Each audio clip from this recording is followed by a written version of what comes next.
ఈరోజు ఆన్‌లైన్‌లో ఉన్న ప్రత్యేక దేవుని బిడ్డకి మన ప్రభువైన యేసుక్రీస్తు ఘనమైన మీ అందరికి శుభం తెలియజేస్తున్నారు. అందరూ బాగున్నారు గదా! ఈరోజు వాగ్దానంగా కీర్తనల గ్రంథం 34 కీర్తన 9 వచనం ధ్యానం చేద్దామండి. నేను చదువుతాను మీరు గమనించండి. మన ప్రభువైన దేవుడైన యెహోవా భక్తులారా ఆయనందు భయభక్తులు ఉంచుడి. ఆయనందు భయభక్తులు ఉంచు వారికి ఏమీ కొదువ లేదు. ఇది దావీదు మహారాజు రాసిన కీర్తన అండి ఇది బైబిల్‌లో.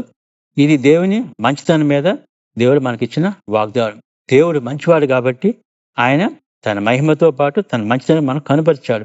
కాబట్టి దేవుని మహిమని నువ్వు మంచితనాన్ని నువ్వు వేరు చేయలేవు. 2 నీకు కలిసే ఉంటాయి. కాబట్టి ప్రియ దేవుని బిడ్డ దేవుడు చెప్తున్నాడు ఆయన యొక్క మంచితనాన్ని మనం రుచి టేస్ట్ ఇట్ అంటే రుచి చూడాలని చెప్తున్నారు. మన రుచి ఎలా తోస్తుందంటే నువ్వు దేవుని యందు భయభక్తులు కలిగి ఉండాలి. నీ భక్తి జీవితంలో నీకు దేవుని యందు భయభక్తులు కలిగి ఉంటే అప్పుడు రుచి చూసే అనుభవం నీకు వస్తావు. అంటే అప్పుడు ఏమిటంటే నువ్వు దేవుని యందు నువ్వు భయం 2 ఉండాలి. భయం ఉండాలా, భక్తి ఉండాలి. అప్పుడే నువ్వు దేవుని యందు నువ్వు ఆయన యందు ఆ రుచిని నువ్వు చూస్తావు. ఆయన యందు నువ్వు సంపూర్ణ శక్తిని అనుభవిస్తావు.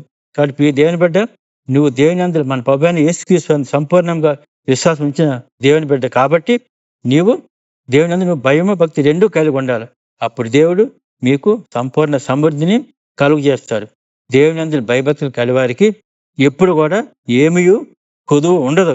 ఆయన అంతా కూడా సంపూర్ణ సమృద్ధిని మీకు ఇస్తాడు. ఈ వాగ్దానాన్ని మీరు స్తుతించి గణపరచండి. ప్రభు మీ జీవితాలు ఈ వాగ్దానం నెరవేర్చాలని నేను ప్రభు పేట మనవి చేస్తున్నాను. Amen. Have a blessed day. God bless you.